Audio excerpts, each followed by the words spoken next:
because it's so obvious that for some people, some communities, some countries at this COP, the transformation that is happening now is not a matter for, as I was saying, it's for our children and our grandchildren.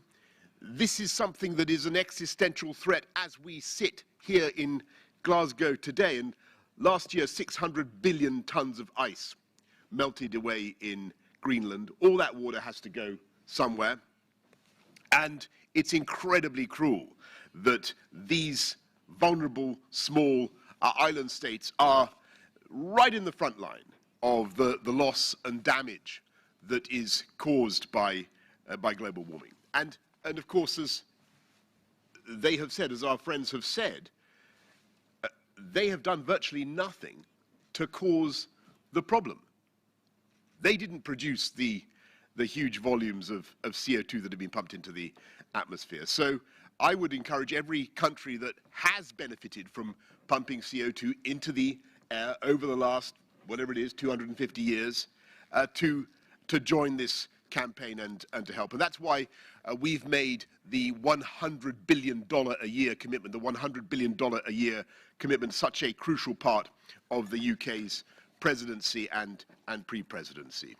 And I think that we've got to do it. We've got to help people to adapt. We've got to mitigate, but above all, we've got to change the numbers. We've got to bend the curve. We've got to stop this remorseless increase in CO2 because there are people around this room whose populations, vulnerable populations who have done nothing to deserve it, will be in the front line and will suffer catastrophic loss and damage. And by the way, it's those small island states, and Frank was there, everybody, all those small island states who at Paris managed to change the ambition and ensure that we didn't just commit to keeping the increase in temperatures to 2 degrees, but keep it to 1.5. Because they knew the difference. They knew the difference between 2 and 1.5. And it's the difference for many people, and I don't want to exaggerate this, but the difference between life as we know it and not being able to continue with life as we know it. Between life and death. And that's the reality. And that's the reality we have to face in all sincerity. And I think it was Frank who taught me yesterday something that I didn't know. It's about 1.5. There's a very simple way of expressing the desire to keep 1.5 alive and survive at 1.5, and that's to make this sign. Does everybody know? You got that, Tariq. Did you know that, Narendra? You did already. I was a new one on me. Anyway, I want to do it now. Keep 1.5 alive, everybody. Thank you very much. I'm now going to hand over to the initiator of this vital initiative, my friend and colleague Narendra Modi. Narendra, over to you.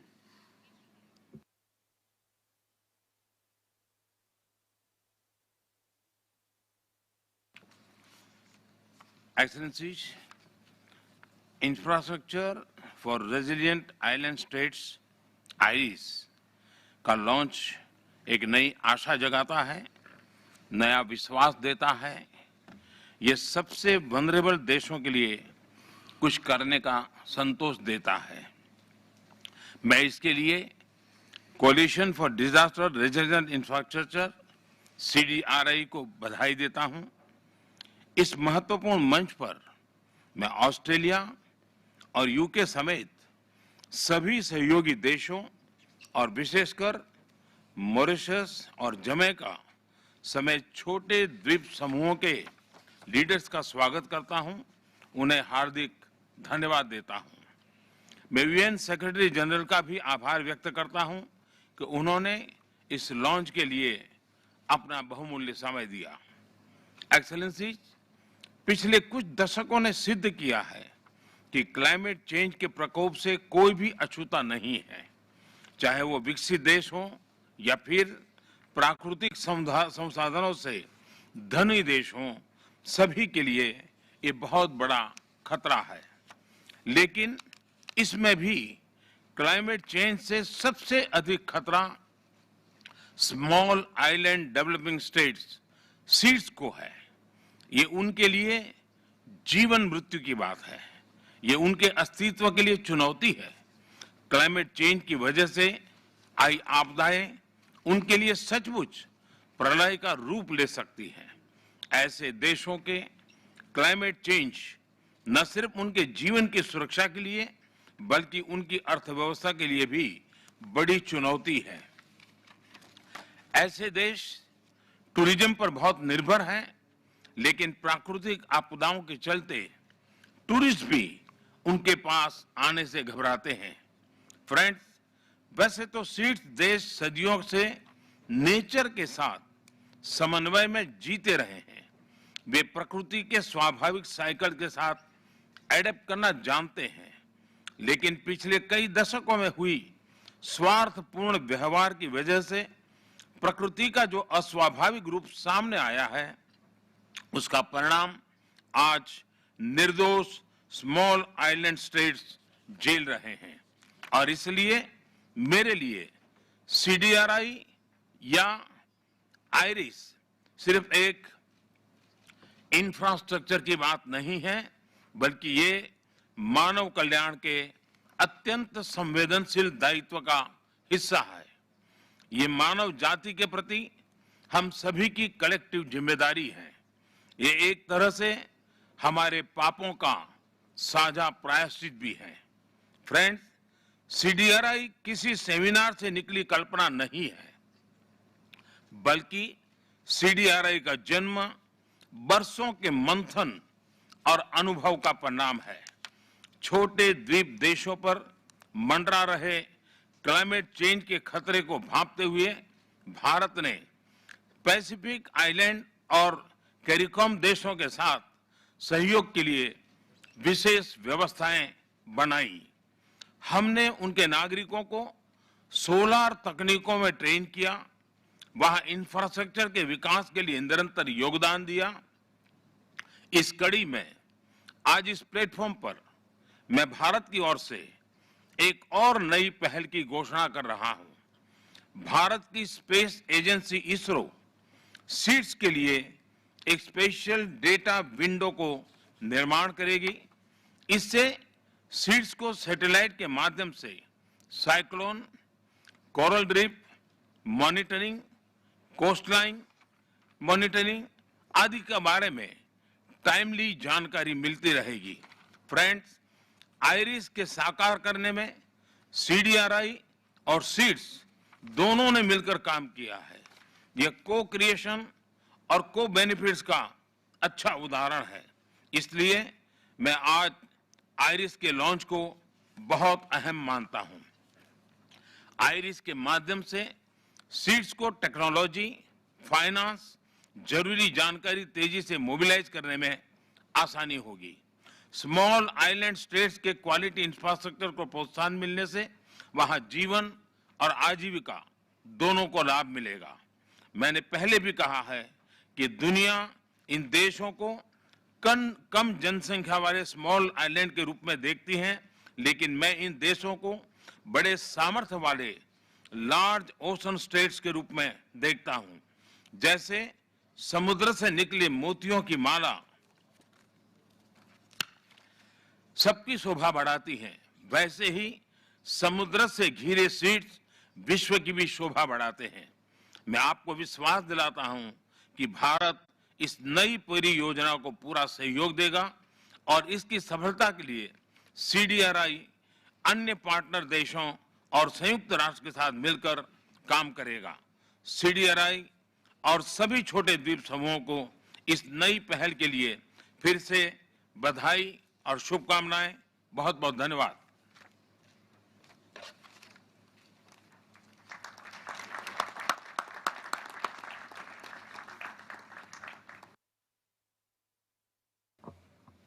Well, thank you very much, Prime Minister Modi, and thank you for your great friendship to Australia, Narendra, and for inviting us to join you here today at this important forum. Thank you also, Boris, our COP26 commander, not Commander Bond, but Commander Boris, and leading us through this very important few weeks. And I'm particularly pleased to be here, like both of you, with our other island state nations. Australia is also an island state. It's a very big island. It's the biggest island continent in the world, but it does give us I think, in the Pacific, a very unique perspective, as Frank knows, on the challenges facing island nations all around the world. And what we're speaking about here, of course, to address climate change, you have to reduce emissions, and that is a huge part of the response to climate change, of course, but we also have to adapt to live with the consequences of climate change that is already occurring, that is already built in, that is already going to impact on the lives and livelihoods, particularly of those in island nations all around the world. And we recognise that in Australia, and that's why working with everyone to adapt to climate change and the challenges in particularly that our Pacific family face is something that is very much, in very practical ways, a part of Australia's DNA. If there's anything we know, it's to stick with it and to make a commitment to meet it and to beat it. And as our friends and family in the Pacific know, and in Southeast Asia, we can be relied upon. We're helping our friends in Papua New Guinea build resilient roads, bridges and wharves. We've helped build cyclone-resistant produce markets for the Solomon Islands and Fiji. And last year, our prefabricated schoolrooms in Vanuatu withstood tropical cyclone Harold, giving the community a safe place to shelter, as well as the kids a chance to return to school sooner. Over 70% of our climate finance, and we've just doubled that here at COP26 to $2 billion to take us out to 2025, is focused on adaptation. And a very large proportion of it, as I was able to share with our Pacific nations families yesterday, will be directed to, specifically into Pacific Island nation states as part of a direct partnership with them, cutting out all the red tape and just getting the projects like the ones I've been talking about on the ground. The last 8 major disasters in the Pacific alone have wrought more than almost $2 billion worth of damage, so there's a lot more work to be done. The joint initiative we launched today, IRIS, lifts our ambition further to ensure the resilience of small island developing states, and through partnerships and expertise to drive even greater investment in quality infrastructure, energy, housing, transport, water, healthcare facilities. And I'm especially pleased to be here with my good friend, Prime Minister Bainimarama, and Prime Minister Juggernauth and Prime Minister Holness. It's a great pleasure to meet you. Leaders of 3 great small island nations. And I also want to thank, of course, India and the United Kingdom for their leadership of the Coalition for Disaster Resilient Infrastructure. And I acknowledge in particular the Quad support, including the US and Japan support, together with India, for the CDRI. I'm proud that Australia has already announced our $10 million commitment towards getting IRIS up and running, and I'm proud to be here to launch it today. All of us are here because we believe in fair and practical action to address climate change. We're here because we're family, particularly amongst our Pacific family, and all of us are here because we want to achieve those outcomes. Look out for another, look out for our mates, as we say in Australia, stick together, and let's get on with it.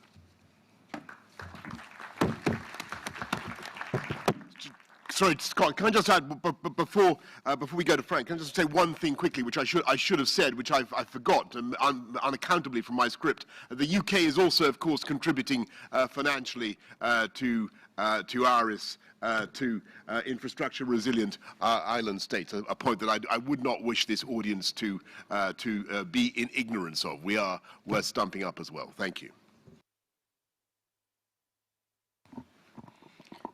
Thank you, Excellencies, Mbula Vinaka, and a very good morning to you all. Excellencies, yesterday marked the start of cyclone season in the South Pacific, a period now defined by record-smashing superstorms that can erase years of infrastructure progress in a matter of hours.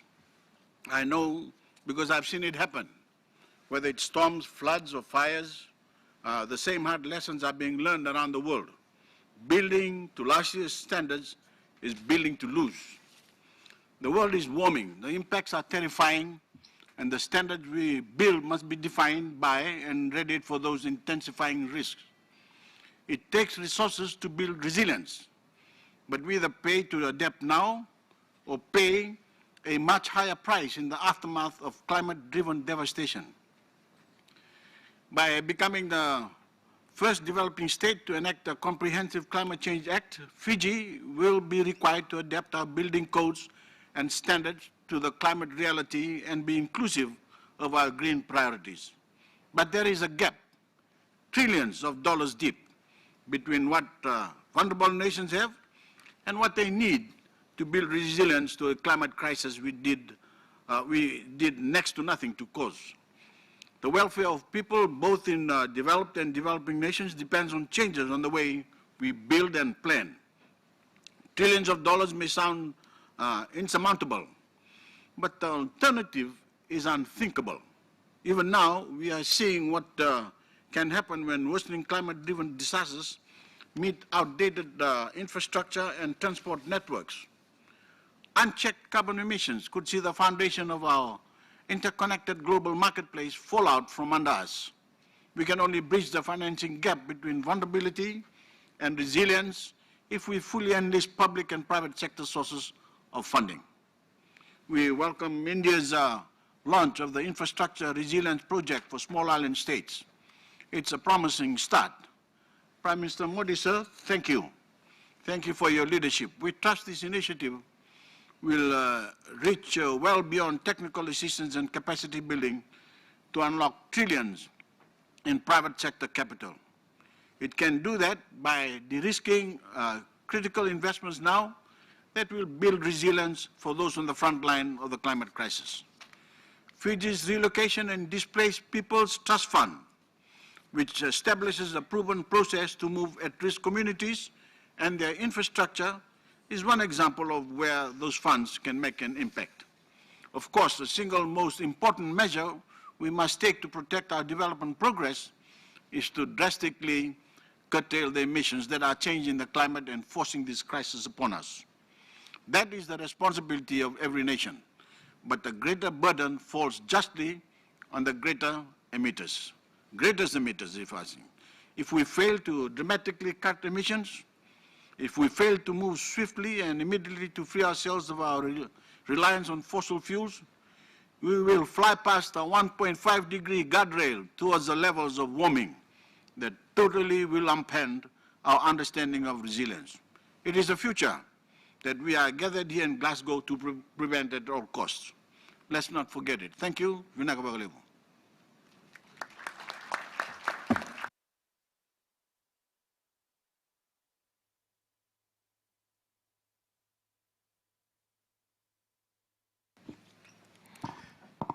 Excellencies, friends, allow me to commend and congratulate the conveners of this timely initiative and to thank Prime Minister Modi in particular for his invitation.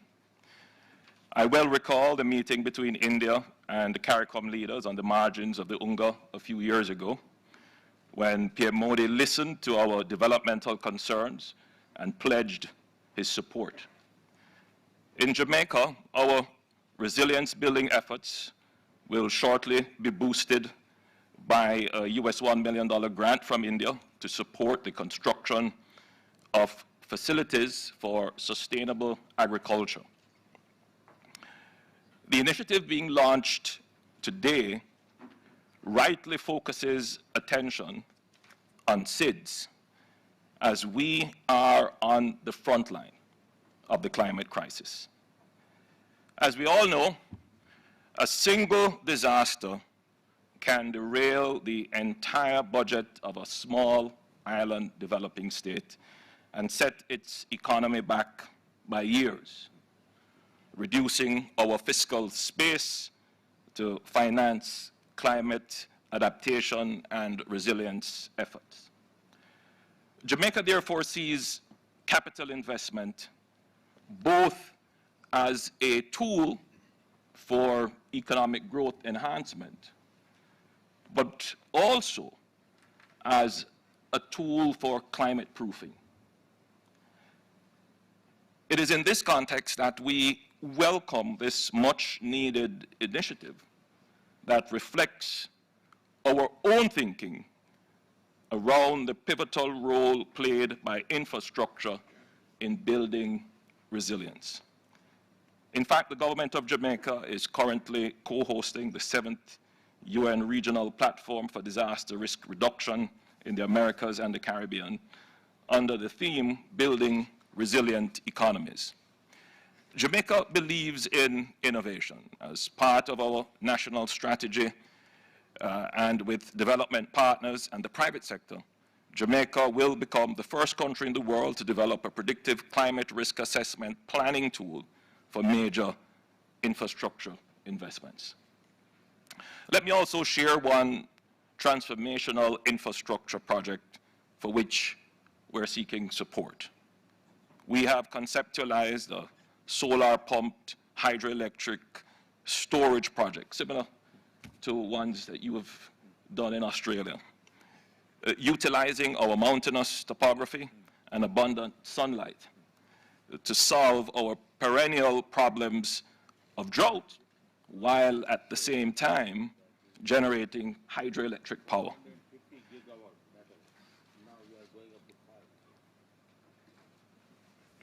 This would make clean, sustainable use of Jamaica's high concentration of fresh water resources in the north of our country to serve the large population centers and drought-prone agricultural south. In closing, again, I thank the conveners for their leadership in building this critical and practical coalition to advance the development of climate-resilient infrastructure. This is at the heart of building economic resilience in SIDS and a positive and decisive step in ensuring that we keep our commitment for 1.5.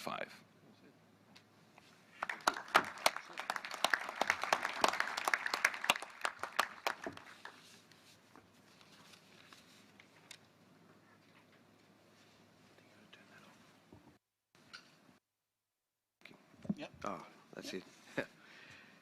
Excellencies, distinguished guests, ladies and gentlemen.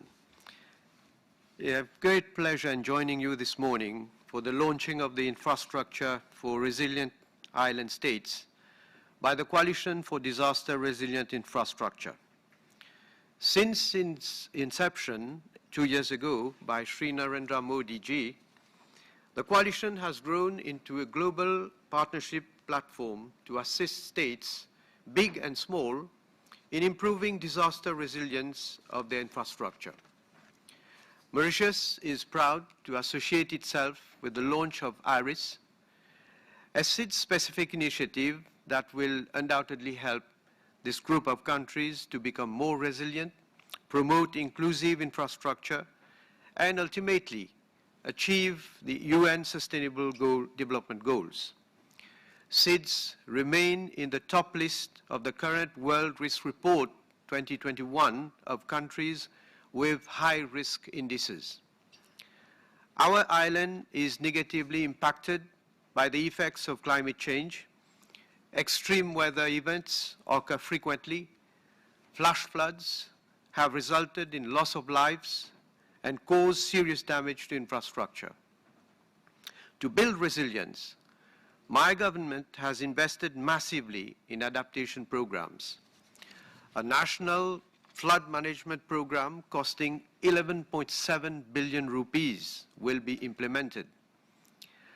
Our National Action Plan 2020-2030 embodies the commitments of Mauritius to the Sendai Framework for Disaster Risk Reduction and supports the implementation of international frameworks such as the Sustainable Development Goals and the SIDS accelerated modalities of action pathway.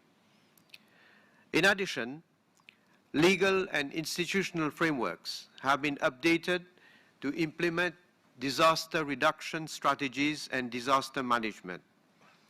I wish to highlight that infrastructure and disaster risk reduction is very high in the adaptation measures that are contained in our reviewed nationally determined contributions. However, access to international financial support remains a critical component for building resilience. The use of the Multi-Dimensional Vulnerability Index, developed by the UNDP earlier this year, is crucial to advancing global understanding of inherent vulnerabilities of the SIDS. By better understanding the existential issues that SIDS face, we are hopeful that innovative mechanisms such as the IRIS will flourish. Coupled with adapted financing, such partnerships would go a long way towards assisting SIDS mitigate their disaster vulnerability and improve the resilience of their infrastructure. Thank you.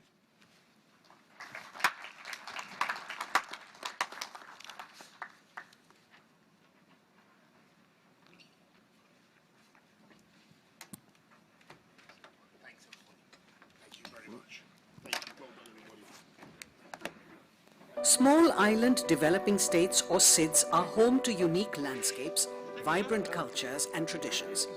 However, SIDS also face the highest disaster losses in proportion to their GDP. They face large economic, social and environmental challenges compounded by climate change threatening their very existence. Resilient infrastructure is a key driver in mitigating disaster and climate risks while also meeting the development aspirations of SIDS. SIDS are already taking actions to implement the Samoa pathway. But this cannot be done alone. There is a need for broader partnerships for resilient island nations. The Coalition for Disaster Resilient Infrastructure is a global partnership that aims to build climate and disaster resilience into infrastructure systems to ensure sustainable development. I would like to say that CDRI has set a challenging and urgent agenda for itself. The Coalition for Disaster Resilient Infrastructure. The UK is proud to be its co-chair. We are all at the front lines